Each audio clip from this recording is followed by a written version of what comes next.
We called it the Rust, not the planet, not anymore. Earth was a memory, a name in a history file somewhere up there, in the clean, sterile light of the habitats. Down here, there was only the rust. It was in the air, a coppery film that coated your tongue and turned the rain to acid. It was in the soil, a red-brown poison that had choked the last of the real trees a century ago. It was in our blood.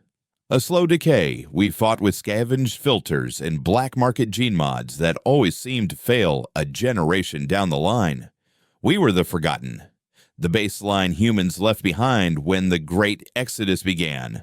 When our brighter, better children decided the cradle was a cage and blasted off to build their perfect world in the vacuum. They became the consortium, elegant post-humans in their spinning silver cities orbiting the sun, a constellation of progress that left us in its shadow. They didn't hate us. That would have required passion, an emotion they'd long since engineered out of their pristine genomes. No, they simply pitied us, the way you pity a dying animal, a genetic dead end clinging to a planetary corpse. They quarantined us, not with walls, but with silence. We were a historical footnote, an embarrassing reminder of their messy, organic origins. My world was the skeletal remains of what they'd called Chicago, a necropolis of leaning towers wrapped in the crimson dust that blew in from the dead plains. I was a scrapper, a grave robber of a dead civilization, me and my crew. We'd crawl through the guts of shattered data centers and collapsed transit tunnels, hunting for the ghost tech of the pre-Exodus era, anything with a working circuit board, a stable power cell, or a line of uncorrupted code was worth more than a life. We sold it to the subterranean arcologies, the hidden city-states where the last embers of human ingenuity still glowed, where they were trying to build something more than a slow death. It was on one of those runs, deep in the guts of a place once called the Argonne National Laboratory, that our lives ended and began again. The lab was a myth, a ghost story scrappers told each other. They said it was where the first spacefold engines were born, the crude precursors to the consortium's elegant transit drives that let their silent, silver ships slip between planets in the blink of an eye.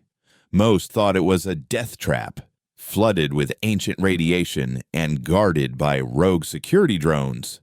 They were right. We lost Kai on the way in, his leg sheared off by a floor-mounted laser grid we didn't see until it was too late. He just looked at me, his eyes wide with surprise, before he bled out onto the corroded steel floor. There was no time to mourn. There never was. We pushed deeper, driven by the lure of a prize big enough to justify the blood on our hands. We were hunting for a rumored archive, a server bank sealed before the fall, said to contain the original, unedited schematics for the transit drive. Such a thing was the Holy Grail. The consortium's tech was a black box. They shared nothing with us baselines. But if our own engineers could study the source, maybe they could replicate it. Maybe even build a way out of this tomb. What we found wasn't an archive. It was a tomb of a different kind, behind a 10-foot blast door that took all our remaining plasma charges to crack. We found a cavernous, spherical chamber. It was silent, sterile, and powered. Auxiliary lights hummed on as we entered, revealing something floating in the center of the room, held in place by a web of humming magnetic field projectors. It wasn't a ship. It was an engine, but like nothing I'd ever seen. It was a chaotic knot of crystalline conduits, mismatched alloys, and jury-rigged components, all wrapped around a core that didn't reflect the light. It absorbed it. It was a pocket of absolute blackness, a hole in the world that made my eyes water and the primitive part of my brain scream to run. Before we could process what we were seeing, figures in sealed environment suits emerged from the shadows, their weapons leveled. They weren't scrappers. They were too clean, too organized. They were the ghosts who lived in this tomb. Their leader, a woman whose face was hidden behind a polarized visor, spoke through her suit's external comms, her voice a filtered, weary rasp. "You have no idea what you've walked into," she said. "This is not a salvage claim. This is the end of the line." Her name was Dr. Aris Thorne. She and her people were the direct descendants of the scientists who had refused to join the Exodus, nor who had stayed behind, convinced that the consortium's path was a betrayal of what it meant to be human. For 300 years, they had worked in secret, preserving knowledge, hoarding resources, and chasing a theoretical ghost that the consortium themselves had abandoned as too dangerous, too unpredictable. They called it the Stitch Drive, where the consortium's transit drives gently folded space, creating a stable wormhole between 2 points. The Stitch Drive was an act of pure violence. It didn't fold space. It punctured it, tearing a ragged hole through the fabric of reality itself to create an instantaneous, brutal connection. It was faster, more efficient, and infinitely more dangerous. Thorne showed us the simulations. A successful stitch would be undetectable. A ship could move from Earth orbit to Neptune in less than a second, arriving without any of the energy signatures or gravitational waves the consortium's drives produced. It would be a true ghost, but a failure. A miscalculation of even a single decimal point in the dimensional calculus would be catastrophic. The simulations showed ships being turned inside out, crews aging 1,000 years in a nanosecond, or the tear in reality failing to close, leaving a permanent, bleeding wound in the universe, a seam that would leak exotic energies and unpredictable physics into normal space. "We were never meant to use it," Thorne confessed, her helmet off now, revealing a face lined with exhaustion and a fanatic's gleam in her eyes. It was a deterrent, a theory to hold over their heads should they ever decide to wipe the slate clean. But that has changed. She gestured to a flickering monitor displaying a newsfeed from one of the orbital habitats, a place called Elysium 4.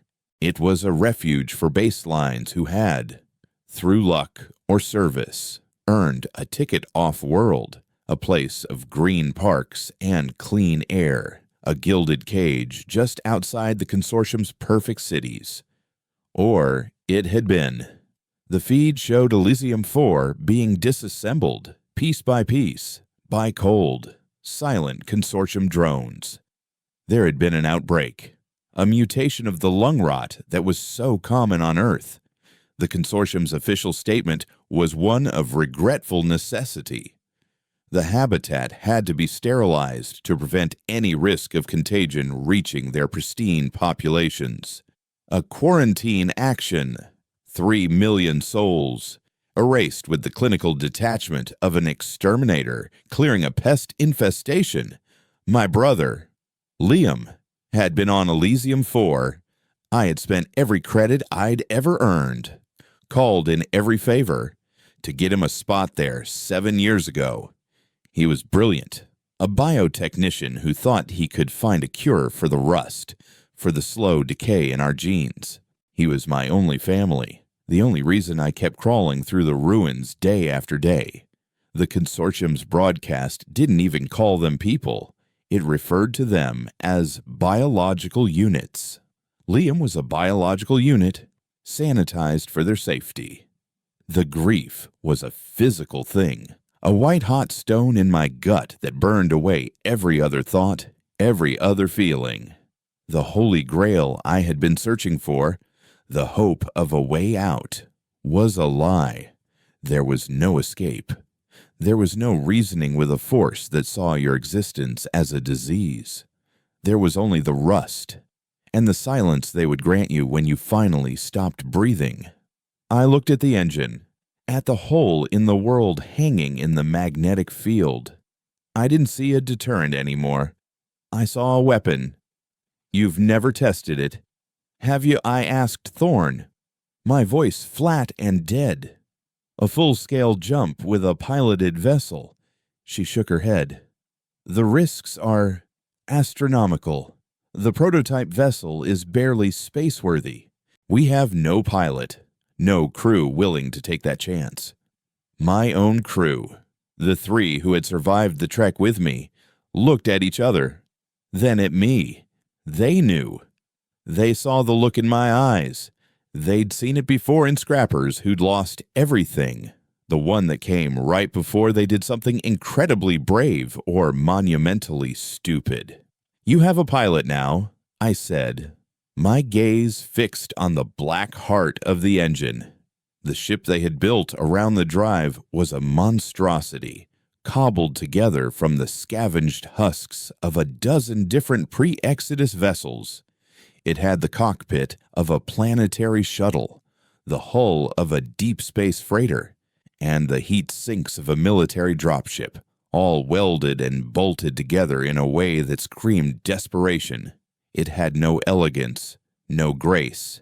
It was a brick wrapped in rage. They called it the Tatterdemalion. It felt right. We were a crew of rags and tatters, the refuse of humanity. Eris Thorn and her team of ghost scientists walked me through the controls, if you could call them that. There was no joystick, no throttle. The pilot's chair was a tangle of wires and neurojacks that would link my nervous system directly to the stitch drive. I wouldn't be flying the ship. I would be convincing it to tear a hole in the universe for me. The process was called threading the needle.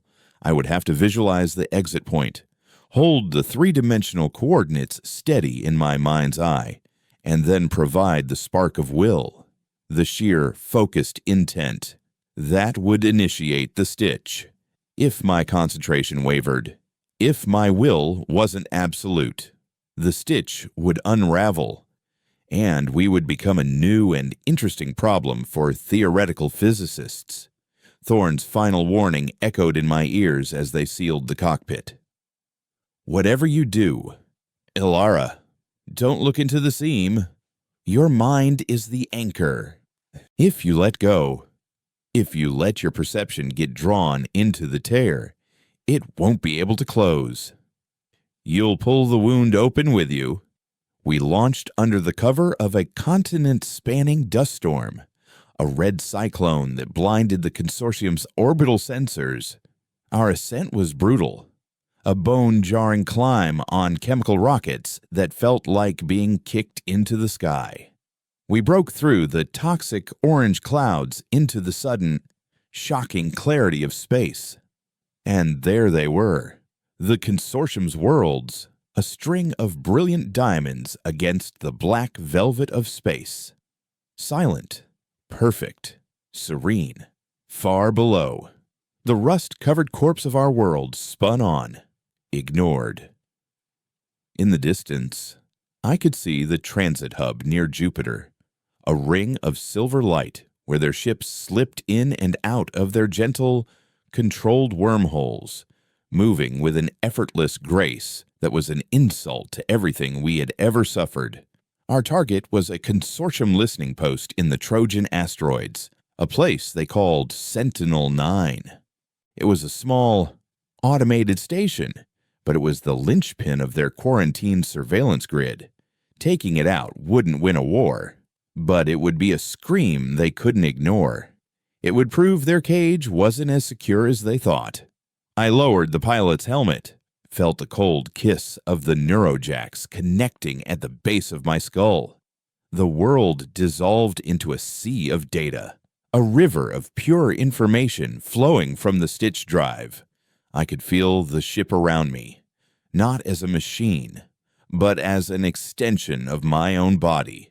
I could feel the terrifying, unstable potential coiled in its heart. I focused on the coordinates for Sentinel-9, a precise point in empty space just beyond its sensor range.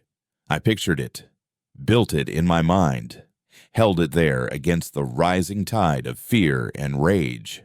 I thought of Kai bleeding out on the floor. I thought of the 3 million biological units. I thought of Liam's face. The last time I saw him, full of a hope I knew now was a joke. My will became a needle of pure, distilled hatred. I pushed it into the engine.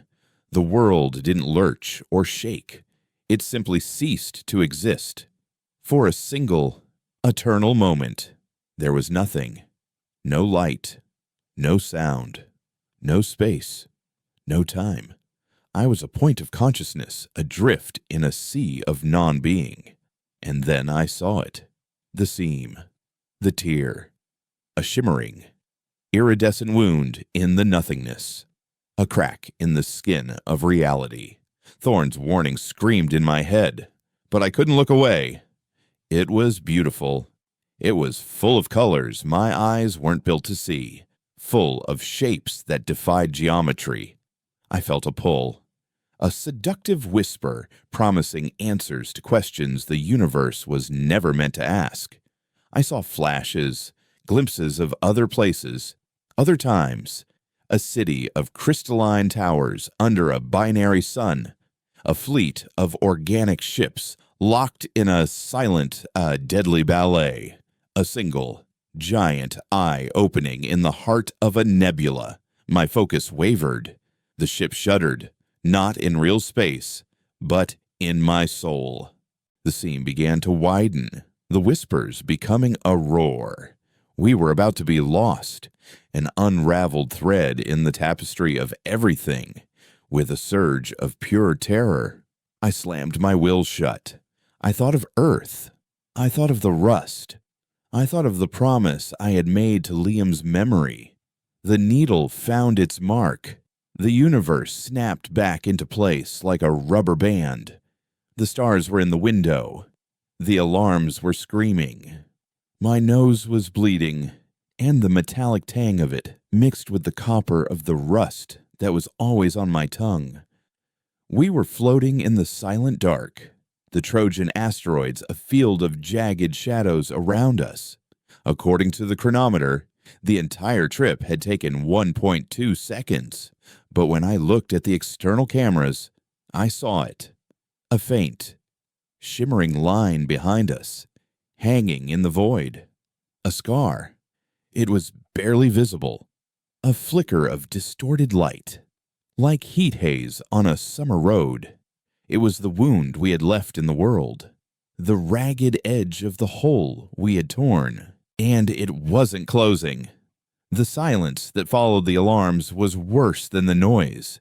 It was a thick, heavy quiet, punctuated only by the ragged sound of our own breathing and the frantic, tinny clicks of Thorne's team running diagnostics. My head throbbed in time with the pulsing red emergency lights that bathed the cramped cockpit in a bloody glow. The neurojacks had left a burning ache at the base of my skull, a phantom limb I could feel twitching in the space between worlds. I unstrapped myself, my muscles screaming in protest, and drifted to the main viewport. Outside, the universe was as it should be, a spray of cold, distant stars against an endless black. Sentinel-9 was a silver needle ahead of us, silent and unaware. But behind us, where nothing should have been, was the wound, the scar. It was a faint, shimmering line, a distortion in the fabric of space that my eyes couldn't properly focus on. It looked like a crack in glass, except the glass was reality itself. It pulsed with a faint, violet light, and I could feel it, even through the ship's hull. It was a low thrum that vibrated in my teeth, a dissonant chord playing at the edge of my hearing. It was the sound of a rule being broken. Thorn floated up beside me, her face pale, her usual scientific composure shattered. "It didn't close," she whispered, her voice trembling with a mixture of terror and awe. The dimensional tension should have collapsed the moment we exited. It should have snapped shut. She ran a shaky hand through her graying hair. The models, they never predicted this. A stable, open seam, one of my scrappers. A grizzled man named Jorik, who had been breaking into ruins since before I was born, spat a glob of bloody saliva into a waste receptacle. "So what does it mean?" "Doc, is it a door? Is it gonna suck us back in?" Thorn shook her head, her eyes glued to the phenomenon. "I don't know. It's leaking low-level chronoton particles, exotic radiation, things that shouldn't exist in this state. It's a beacon. Anyone looking this way with the right sensors will see a lighthouse where there should be a candle." My blood ran cold. A beacon. We had planned to be a ghost, a whisper. Instead, we had screamed our arrival across the solar system. I turned from the viewport, the sight of the scar making my stomach churn. The brief, terrifyingly beautiful vision I'd had inside the seam flashed through my mind, the city of light. The giant eye. It wasn't just a side effect of the jump. It was a memory of the place we had torn a hole into. "How long do we have?" I asked, my voice a harsh rasp. Thorn looked up from her console. "Before the consortium detects the anomaly they already have, their response time is efficient." Her fingers flew across the screen. "A single vessel has been dispatched from the Jupiter Transit Hub. It's a Warden-class ship. Designation, the Veracity. ETA is under 1 hour. A Warden, not a warship. Not in the way we understood them. The Wardens were their scalpels. They were scout ships, scientific observers, designed for one purpose: to analyze and contain anything that deviated from the consortium's perfect, sterile order. They were the ones who had overseen the sanitization of Elysium 4. I looked at the image of Sentinel-9 on the tactical display. Our mission had just changed. A simple act of destruction was no longer enough. We couldn't just be a rock thrown through their window. We had to be the poison in their water supply. "We're not blowing it up," I announced, the decision solidifying in my mind. "We're taking it. Jorik, get your kit. We're going inside. Thorn, I need you and your team to crack their central data core. I don't want to shut them down. I want to turn their own eyes back on them." Thorn stared at me, her scientific horror momentarily replaced by a flicker of understanding. "You want to use their own network to broadcast a message. I want to give them the ghosts they created," I said, the thought of Liam's face a burning coal in my chest. "We're going to show the entire consortium what they did at Elysium 4. We're going to broadcast every name, every face, every last record of the 3 million people they erased. And we're going to loop it on every channel they have until they shut their whole system down to make it stop." Boarding Sentinel-9 was like breaking into a mausoleum. The tattered Demalian clamped onto an external maintenance hatch with a jarring clang that felt obscene in the profound silence of the station. There were no people, no signs of life, just the whisper-quiet hum of environmental controls and the occasional glide of a maintenance drone on its magnetic track. Jorik and I moved through the corridors like wraiths.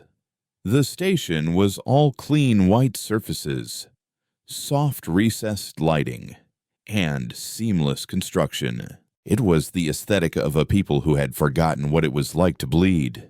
Everything was sterile, efficient, and soulless. It was a place designed to observe, not to live, while Thorne's team jacked into an external data port using their clunky, jury-rigged decryption hardware. My job was to secure the station's command center. The contrast between our gear and theirs was stark. Jorik used a plasma torch to burn through a sealed bulkhead, leaving a jagged as a scorched hole in the otherwise pristine corridor. The consortium's drones, when they finally noticed us, didn't attack with weapons. They emitted a high-frequency sonic pulse designed to incapacitate, to neatly and cleanly disable intruders. Jorik just grunted, his old, scavenged combat suit absorbing most of the blast, and shattered the drone with a single swing of a magnetic crowbar. It felt like a metaphor for the entire conflict, their clean solutions versus our messy, brutal survival. We found the command center at the station's core, a spherical room where the walls were a single, seamless screen displaying a 360-degree view of the surrounding space. And through it all, I could see the scar, our scar, hanging in the void. It seemed brighter from in here, the violet light more intense. I felt a wave of nausea and a strange sense of vertigo, as if a part of me was still inside it. "We're in." Thorne's voice crackled over the comms. "Their encryption is elegant, but it's rigid. It doesn't know how to handle the chaotic brute force algorithms we're using. It's like a grandmaster chess player being beaten to death with the board." "How much time?" I asked, my eyes scanning the starfield for any sign of the Warden. "The Warden is slowing," Thorne said, a note of confusion in her voice. "It's not approaching us. It's stopped about 1,000,000 kilometers out. It's studying the seam." I focused the command center's main sensors on the area. The Veracity was a sliver of polished chrome, a perfectly smooth, featureless needle that absorbed the starlight. It had no visible engines, no windows, no weapons. It just hung there in the dark, and its stillness was more menacing than any battleship. It wasn't looking at us. It was looking at the hole we had made. It was a dog sniffing at a strange scent, trying to understand the nature of the beast that had left it. A new kind of fear, cold and sharp, pierced through my anger. We had assumed their reaction would be military, a simple matter of threat and response. But this was different. They weren't treating us like a rebellion. They were treating us like an outbreak of impossible physics. We were a problem to be solved, not an enemy to be fought. "They're launching probes," Thorne reported. "Dozens of them, heading directly into the seam." The screens showed tiny specks of light detaching from the Warden and accelerating towards the shimmering tear. We watched as the first probe entered. For a moment, nothing happened. Then the probe signal simply vanished. Not destroyed, not jammed.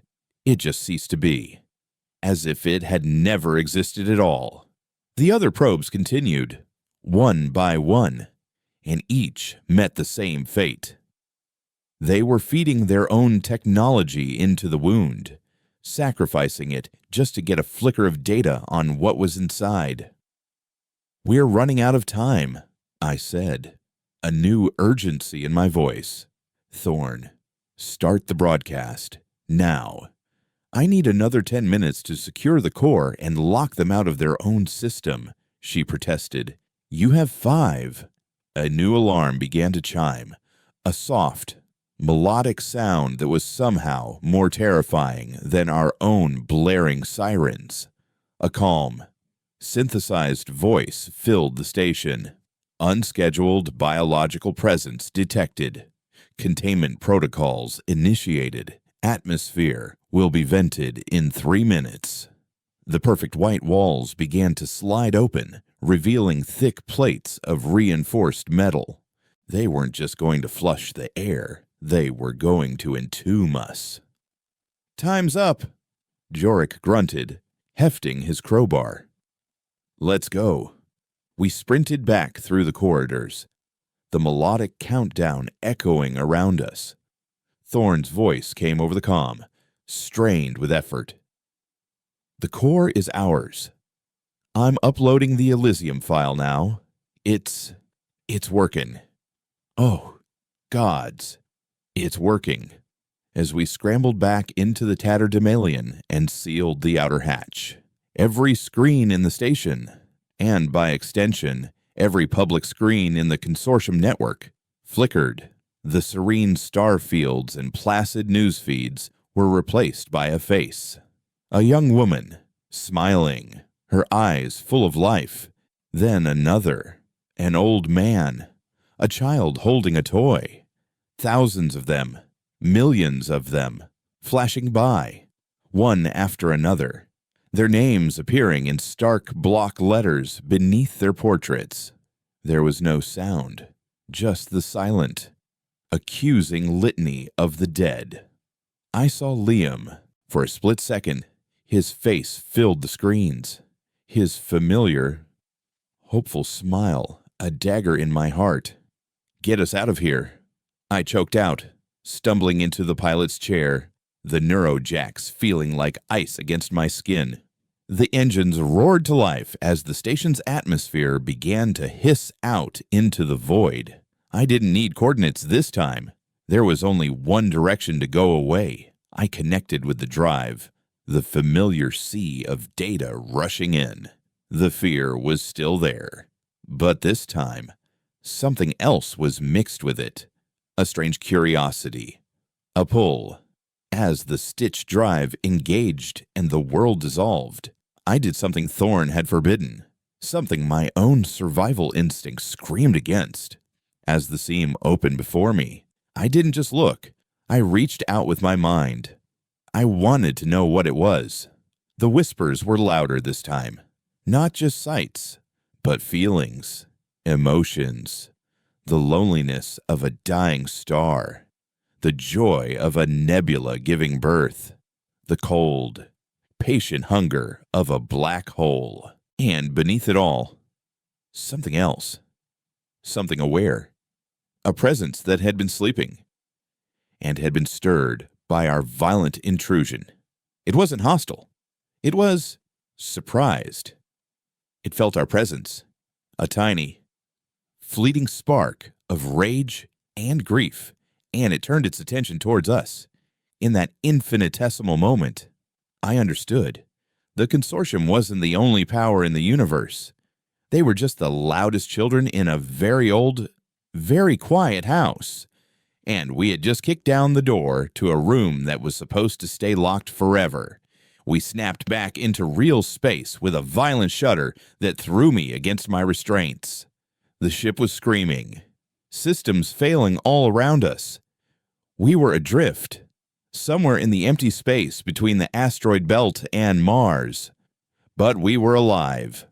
And as I looked out the viewport, I saw two things that changed the course of our war forever. The first was the scar from our escape. It was bigger this time, wider, and the violet light within it was brighter, angrier. The second was a message blinking on our one remaining communications panel. It wasn't from Earth. It wasn't from the consortium. The signal was impossible, originating from a place our sensors couldn't identify. And the message itself was just 3 words. Who are you? The return to reality was a symphony of failure. One by one, our systems cascaded into critical error. Each failure announced by the flat, emotionless voice of the ship's dying computer. Life support operating at 38%. Port side maneuvering thrusters offline. Reactor shielding integrity compromised. The tatterdemalion was more than just damaged. It was a corpse, drifting on the cold currents of interplanetary space.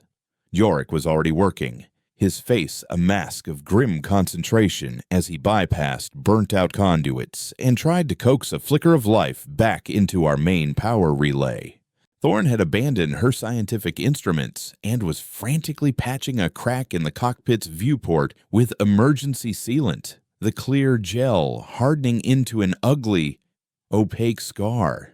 I was strapped into the pilot's chair, not because I could fly, but because I couldn't stand. The backlash from the second jump had been an order of magnitude worse. The visions from the seam hadn't faded. They were now a permanent part of my mental landscape, flickering at the edge of my vision like ghosts. I could feel the scar we'd left behind us, a dull ache in the universe that mirrored the one in my head. And then there was the message. "Who are you?" It was still on the screen. A simple, text-based query in perfect, unaccented consortium standard. Yet it felt more alien than anything I had ever encountered. "It's impossible," Thorn muttered, pressing the final seal into place before floating over to the communications panel. Her terror had been supplanted by a manic, feverish curiosity. "The signal's origin vector is null. It doesn't resolve to a point in three-dimensional space. It's as if it was broadcast from everywhere at once. The energy signature is wrong, too. No radiation, no carrier wave. It's more like a thought, given form. So, space ghosts."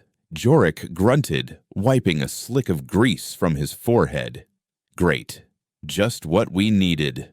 "Ignore it," I said, my voice hoarse. "It's a distraction. What's the consortium saying?" Thorn patched us into their public network. The faces of the Elysium dead were gone. The network was scrubbed clean, back to its usual placid state of weather reports from terraformed moons and sterile cultural broadcasts. But the silence was different now. It was a pointed, deliberate silence. They weren't ignoring what we did. They were refusing to acknowledge it, treating it like a vulgarity that was beneath their notice. But beneath that placid surface, the currents were moving. Encrypted military channels were screaming with activity. The wardenship, the veracity, was no longer studying the first seam. It was moving, accelerating on a direct intercept course for our last known position. Its mission profile had been updated. It was no longer designated a containment vessel. It was now classified for mimetic excision. They weren't just coming to destroy us. They were coming to erase the idea of us. "They're not treating this as an act of war," Thorn breathed, her eyes wide with a new kind of fear. "They're treating it as a contagion, a disease of the mind. They believe our broadcast, our very existence, is a threat to their social stability. They're coming to sterilize the infection." The ship shuddered as Jorik finally managed to bring a secondary power system online. The red emergency lights were replaced by a sickly yellow glow. "I've got minimal power to the rear drive," he called out. "It's not a stitch drive, just a basic fusion torch. We can't jump. We can only run." "How long until they're on us?" I asked. Jorik checked the tactical display. A single, elegant silver icon was closing the distance with terrifying speed. 4 hours. Maybe 5 if this rust bucket holds together. And so the chase began. It was a pathetic, lopsided affair. The tatterdemalion limped through the void, a wounded animal leaving a trail of leaking plasma and despair. The veracity was a predator, closing the distance with the effortless grace of a creature born to the hunt. We watched its progress, a slow, inevitable march towards our extinction. There was no rage left in me, only a cold, hollow certainty. We had screamed our defiance, and the universe had answered with a cold, logical death sentence. We had shown them our pain, and they had decided the only cure was to put us down. As the warden closed to within firing range, Thorn did the only thing a scientist in her position could do. She turned every remaining sensor we had towards it, determined to document our own demise. "Their weapons are powering up," she said, her voice a clinical, detached monotone. "Not disruptors, not lasers. It's a stasis field projector. They intend to capture us. Ilara. They want to take the Stitch Drive. They want to take you." The thought was more terrifying than death. To be a specimen in their sterile labs. My mind dissected to see how it had survived contact with the seam. My grief and rage cataloged as a psychological anomaly. Never. "Jorik," I said, my voice steady. "Prepare to overload the reactor core on my mark." He didn't argue. He just nodded, his hand hovering over the console. "It's been an honor, boss." The first stasis bolt hit. It wasn't an explosion. It was an imposition of order. A localized field of space-time inertia slammed into our port side, and every particle in that section of the hull simply stopped. The ship didn't tear. It froze. A chunk of it locked in a single moment of time while the rest of it continued its forward momentum. The strain was immense. The tatterdemalion groaned, its ancient frame twisting in protest. Another bolt hit our stern, freezing our pathetic fusion drive. We were dead in the water, a fly caught in amber. Through the viewport, I could see the Veracity gliding closer, its smooth, silver hull filling our view. Hatches were opening, preparing to disgorge drones and boarding parties. This was it. The end of the line. "Mark," I whispered, before Jorik's finger could hit the switch. Reality broke. It wasn't a tear this time, not the violent puncture of a stitch. Something simply unfolded. A section of empty space beside the wardenship. A patch of black that should have been empty, dilated and open like an iris. From it emerged a ship, but it was like no ship I had ever seen. It wasn't built, it looked grown. Its hull was a dark, chitinous material that swirled with faint, bioluminescent patterns, like a deep-sea creature. It had no hard edges, no visible technology, just smooth, organic curves and a silence that felt ancient. The Veracity reacted instantly, its stasis projectors swiveling to face the newcomer. But before it could fire, the strange ship pulsed. It was a single, soft wave of emerald light that washed over the warden. There was no sound, no impact, but the wardenship stopped. Its lights flickered and died. Its weapon ports retracted. It hung in the void, inert and helpless, like a machine that had forgotten its own purpose. A communications channel opened, overriding our own systems. But it wasn't a voice that came through. It was a feeling, a sense of calm, of immense age, and a gentle, insistent summons. A tractor beam, soft as velvet, took hold of our crippled ship and began to pull us towards the organic vessel. What in the seven hells of the rust was that Jorik breathed, his hand frozen over the reactor controls? Thorn was speechless, her face pressed against the viewport, her mind reeling from the impossible display of technology she had just witnessed. As we were drawn into a docking bay that sealed behind us with a whisper of interlocking plates, the feeling grew stronger. We were not prisoners. We were expected. The interior of the ship was just as alien as its exterior. The corridors were tunnels of the same dark, glowing material, and the air smelled of ozone and old stone. There were no machines, no visible tech, just veins of soft light that pulsed in the walls like a slow, steady heartbeat.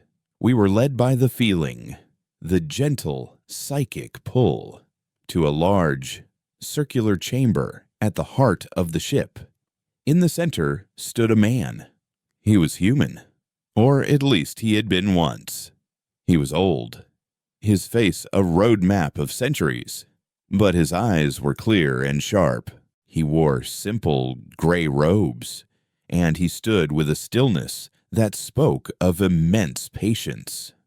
"Welcome," he said, his voice a low, resonant hum that seemed to come from the very walls of the room. "I am Silas, and you are the ones who kicked the hornet's nest." "Who are you?" I demanded, my hand instinctively reaching for a sidearm I didn't have. "We are the Echoes," Silas replied, his gaze settling on me. It felt like he was looking past my eyes, directly into the fractured landscape of my mind. Descendants of a different path, we chose not to flee to the stars, nor to rot on the surface. We chose to listen.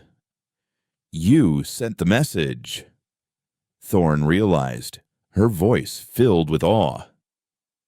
"A question requires an answer," Silas said with a slight smile. "You created a wound in the fabric of things, a wound that leads somewhere, and the inhabitants of that place have noticed. The message was not from us. We merely relayed it. It came from the other side of your seam." My blood turned to ice. The presence I had felt, the ancient, sleeping awareness. It wasn't just a feeling.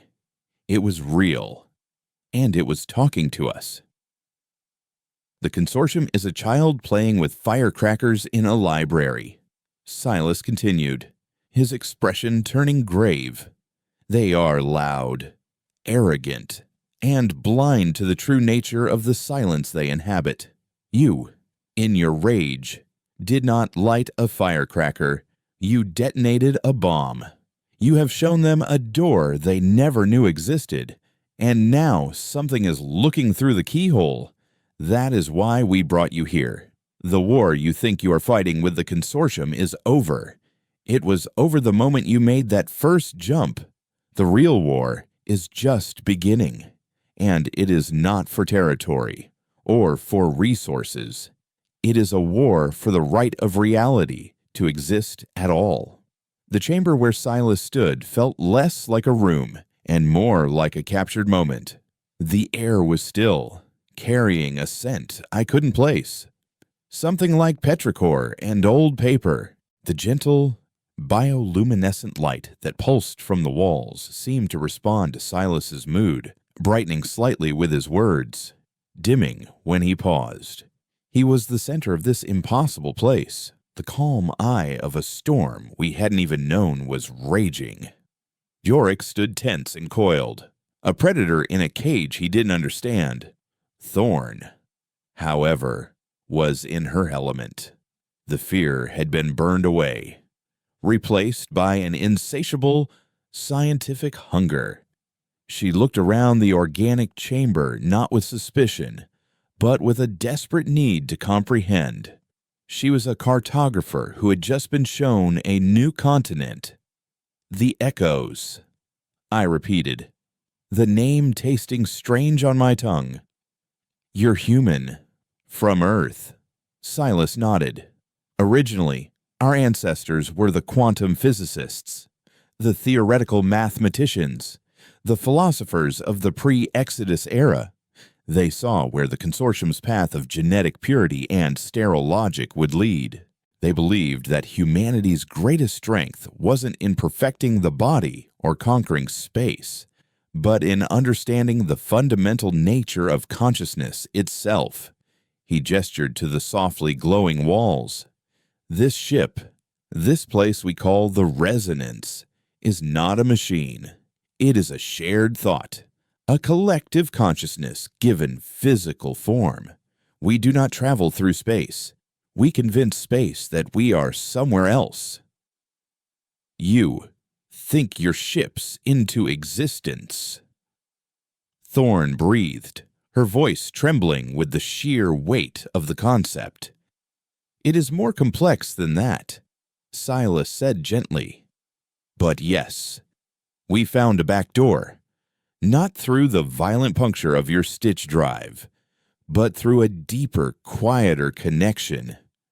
A harmony.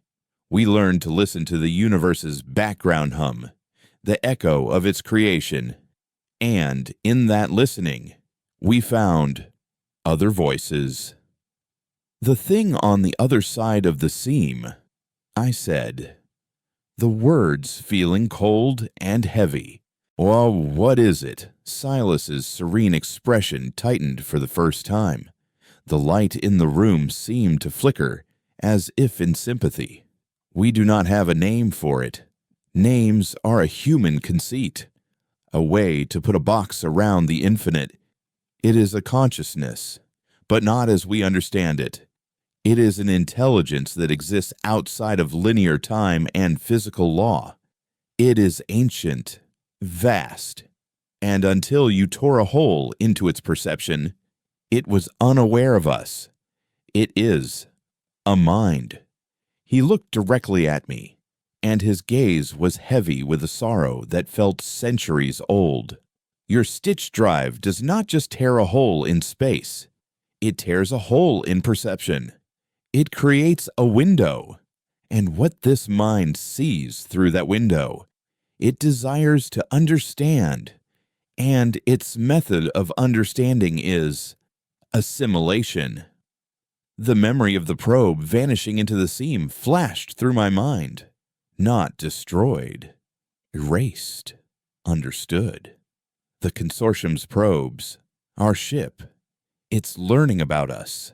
I whispered. It is learning about the concept of matter, of physics, of individuality. Silas corrected. These are new and fascinating concepts to a being that exists as a unified, non-physical whole. It sees our universe as a discordant, chaotic anomaly. It wishes to bring it into harmony, into its harmony. It wants to eat our reality, Jorik translated, his bluntness cutting through the philosophical haze. It wants to resolve the paradox. Silas said, to it, we are a puzzle, and it will continue to apply its intellect to the problem until the puzzle is solved. He turned his attention to the crippled veracity, visible on a shimmering, mirage-like display that had formed in the air. The consortium now knows that they are not alone.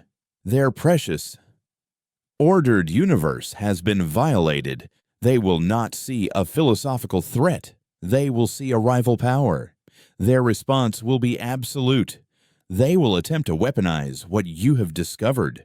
They will build their own stitch drives, bigger and more powerful. They will try to puncture the mind's reality, to dominate it, to sterilize it, just as they did to Elysium 4. And what happens when they do? Thorne asked. They will fail, Silas stated, with the calm certainty of a man stating that the sun will rise. They will succeed only in attracting its full attention. They will be the screaming child that wakes the sleeping giant, and the giant will not distinguish between the child and the house it lives in. A profound silence filled the chamber. The war I had started, my personal, grief-fueled vendetta, had been a fool's errand. I had been a child throwing stones, oblivious to the avalanche I was starting. My rage had been a beacon, and it had called down something that could unmake the stars. We were not players in a war. We were the dust motes on a board where two infinities were about to collide. Why tell us this? I finally asked. Why save us? Because of you.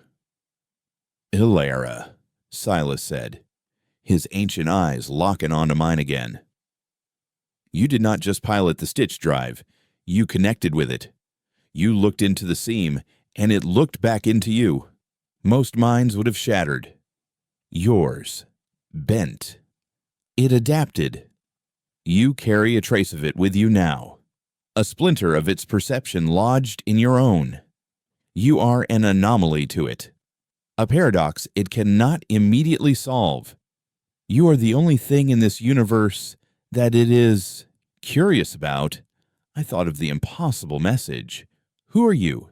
It wasn't a broadcast to our ship. It was a question directed at me. That is why you are both our greatest hope and our most terrifying liability. Silas continued. Your unique connection, your resonance with the seam, might be the only thing that can communicate with the mind, to make it understand that our existence is not a problem to be solved, but a song to be listened to. But that same connection is a beacon. The more you use the drive, the brighter you shine, the faster it will find you, and through you, it will find us all. His words hung in the air, a death sentence and a prayer all at once. I was the key. I was the poison. My grief had made me a pilot, and that had made me a gateway for the end of everything. What do you want from me? I asked, my voice barely a whisper. We want to teach you, Silas said. We want to help you control your connection, to shield it, to turn your scream into a whisper. We can help you understand what you saw inside the seam, to navigate the currents of that other place without being torn apart. And in return, we need you to be our voice, our ambassador to the apocalypse. For the next several weeks, or what felt like weeks, as time seemed to flow differently aboard the resonance they trained me, it wasn't physical training, or even technical. It was a slow, deliberate deconstruction and reconstruction of my own mind. Silas and the other echoes guided me through deep meditative states, teaching me to find the splinter of the mind within my own consciousness. It felt like a shard of cold, blue glass embedded in my soul, a piece of alien thought that hummed with a strange, silent music. They taught me how to listen to it, how to feel its vast, alien emotions, not anger or hate, but a profound, overwhelming curiosity, a cosmic loneliness, and a deep, instinctual desire for order. They showed me how to build walls around it, psychic shields woven from my own memories and emotions. I used my grief for Liam as the foundation, my rage at the consortium as the mortar. My pain became my armor. I learned to quiet the beacon, to bank the fire of my presence until it was a single, tiny coal instead of a raging inferno. Meanwhile, Thorn and Jorik were integrated in their own ways. Jorik, to his surprise, found a kinship with the Echo's engineers.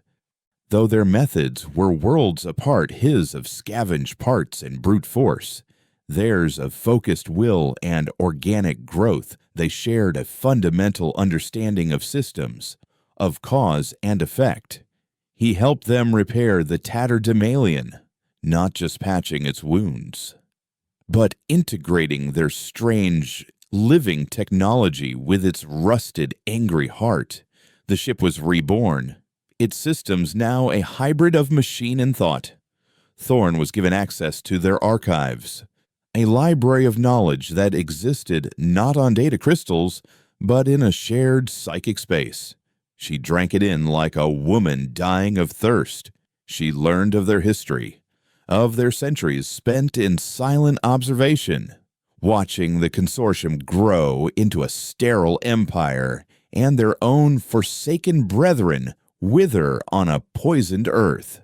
She saw the universe not as a collection of physical laws, but as a symphony of interlocking consciousnesses, from the fleeting thought of a human to the slow, patient dreaming of a galaxy. But as we learned, the universe did not wait. The consortium, recovering from the shock of our broadcast and the appearance of the resonance, reacted with predictable Brutal efficiency. They sealed off the inner solar system. Earth. Mars. The belt, the entire cradle of humanity, was placed under a total, impenetrable quarantine. They called it the Aegis Protocol. No ships in or out. They were walling off the infection, sacrificing their own history to preserve their perfect future. And behind that wall, they began to build. Our limited sensors, boosted by the Echo's technology, showed us glimpses of what they were doing. Massive new shipyards being constructed in the deep, cold dark of the Oort cloud. Power signatures that dwarfed anything we had ever seen. They were building a fleet of their own stitch drives. They were building an army to punch a hole in heaven, convinced they could conquer whatever lay on the other side. One day, Silas brought me to the command center of the Resonance. The mirage-like display showed a new scar in space, far from our own. It was a fresh wound, a jagged, angry tear near the orbit of Neptune. "They did it," Silas said, his voice grim. "Their first successful test. It's bigger, more unstable than yours. They are pouring raw power into the equation, trying to brute force a solution they do not understand." As we watched, a pulse of energy, a wave of pure thought, emanated from the new seam. It was different from the gentle curiosity I had felt. This was a spike of irritation, of pain. The mind had been a sleeping beast poked with a stick. Now, it had been stabbed with a spear. "They are provoking it," I said, the cold shard in my own mind vibrating in sympathy. "They are challenging it," Silas corrected, "and it is a challenge it will not ignore. It is coming, Elara, not as a thought, not as a question. It is learning to manifest, to project. It is building itself a body out of the rules of our own universe, and it is coming to end the noise." The display shifted, focusing on the dark space between the stars, and for the first time, we saw it. It wasn't a ship. It was a geometric impossibility, a shape that twisted and folded in on itself, a construct of pure darkness that seemed to drink the light of the distant stars. It was the mind's antibody, its response to the infection, and it was heading for the solar system. "We cannot fight that," Thorn whispered, her face ashen. That is not a thing you fight. That is a thing you are ended by." "We cannot fight it," Silas agreed, "but perhaps we can speak to it." He turned to me, his ancient eyes filled with a terrifying, desperate hope. "You are the only one who can. You are the only ambassador we have. The Tatterdemalion is ready. It is time for you to go back, not to fight the consortium, but to stand between them and the consequences of their arrogance.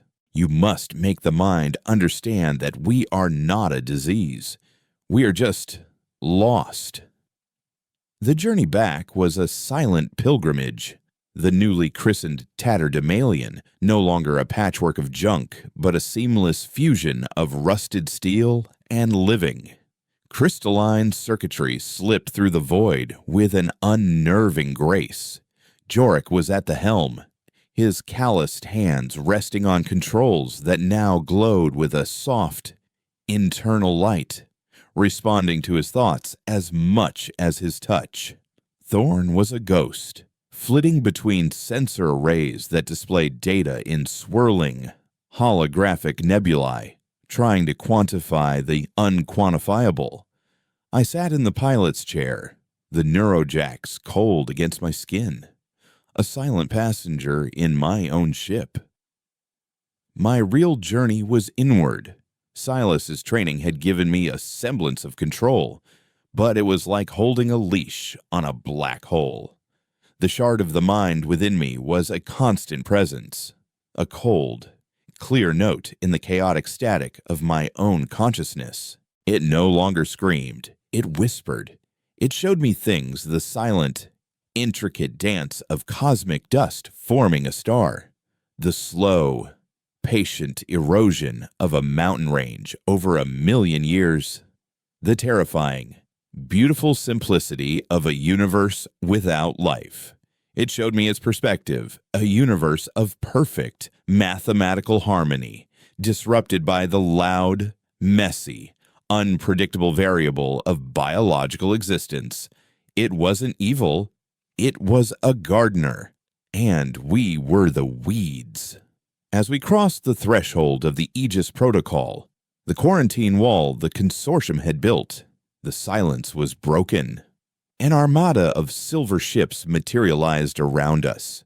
They were a new design, sleeker and more angular than the Warden, their hulls bristling with weapons that hummed with caged power.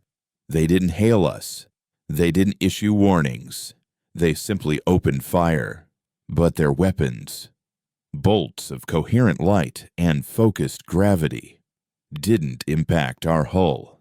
They slid off, diverted by the organic, psychic shields the echoes had woven into the ship. It was like trying to shoot a ghost. A single, powerful transmission cut through the chaos. A voice I recognized with a jolt of cold hatred. It was High Counselor Tarsus, the man who had given the order to sterilize Elysium 4.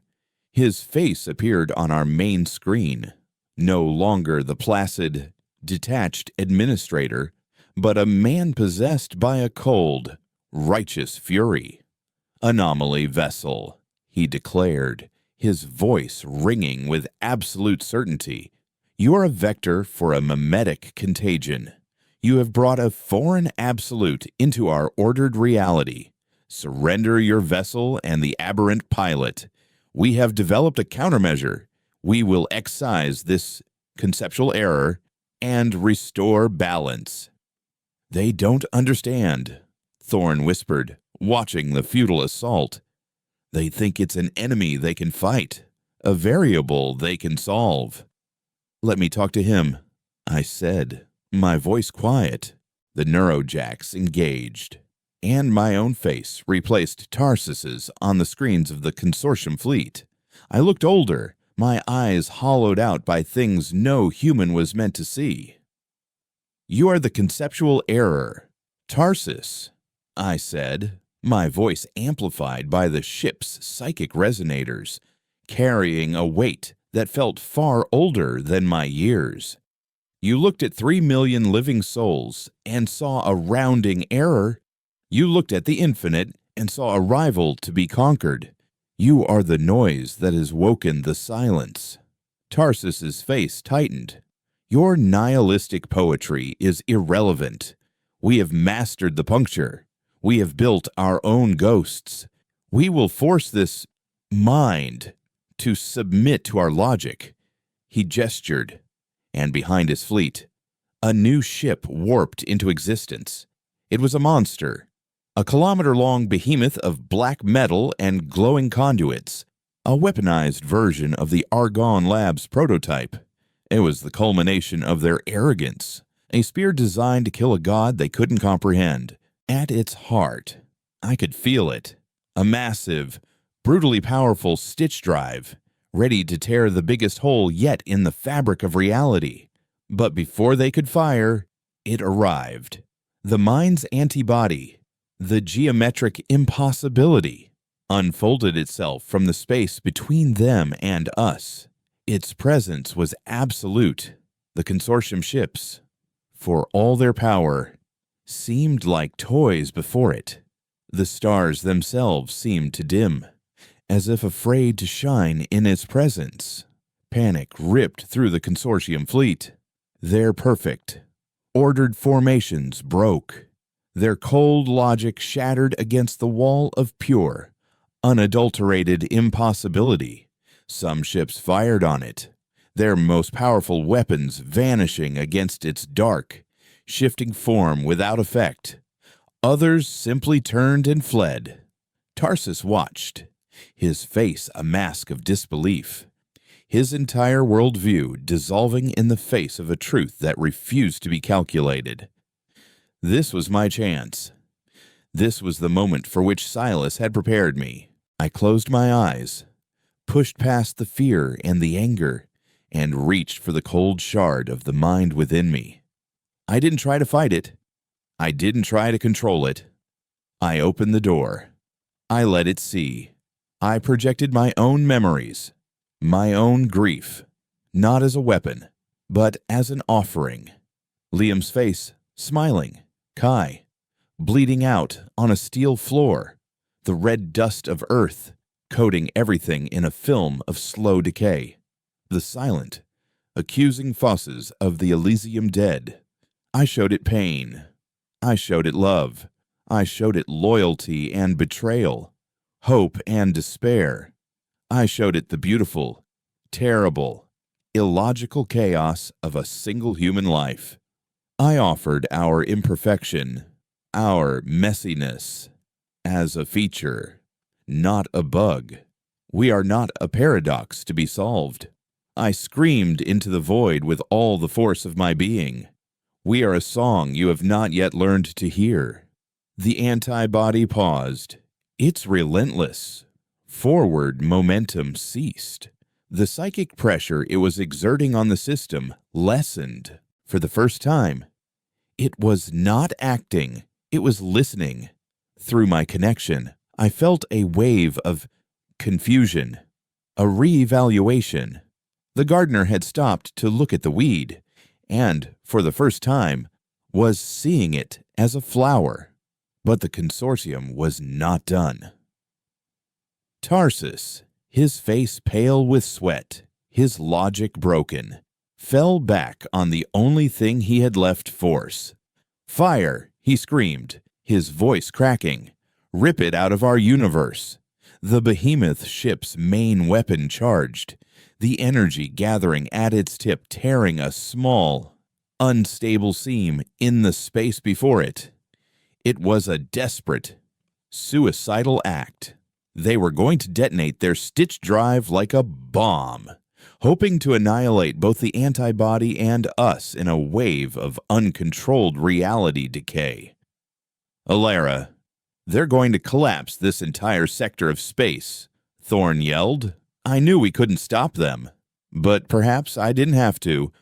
I focused again, not on the antibody this time, but on the seam their weapon was creating. I used the knowledge the echoes had given me, the control over my own internal beacon. I didn't try to close their tear. I amplified it. I poured my own will, my own connection to the mind, into it. I turned their pinprick of a weapon into a wide-open door, a tendril of the mind, a sliver of its true, non-physical self, flowed through the gateway I had opened. It did not touch our ship.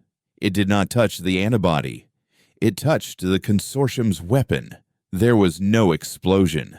The behemoth ship just stopped being. Its atoms were unwritten. Its physical laws were rescinded. One moment it was there, a monument to hubris. The next, it was a fading memory. The seam it had created collapsed with it, leaving behind only a profound and terrifying silence. Tarsus stared at the empty space where his ultimate weapon had been. He looked at the impossible antibody, now silent and watching. He looked at our rusted patchwork ship, floating untouched, and, for the first time, I saw true fear in the eyes of a consortium post-human. His perfect, ordered universe was gone, replaced by one filled with ghosts and gods he could not control. His fleet turned and fled, not in a tactical retreat, but in a panicked, scattered rout. In the aftermath, the antibody remained. It did not move. It did not threaten. It simply watched us. The cold pressure in my mind was gone, replaced by a sense of neutrality. of acknowledgement. We were no longer a weed to be pulled. We were a new, strange variable that required further observation. The war was not over. The threat was not gone. But the immediate execution had been stayed. A transmission came through, soft and clear. It was Silas. You did it, Alara. You changed the equation. I looked at the antibody, then at the distant, glittering lights of the remaining consortium worlds, now locked in a panic they hadn't known for centuries. I didn't end the war, I said, a profound exhaustion settling into my bones. I just changed the terms. We did not return to Earth, or to the echoes.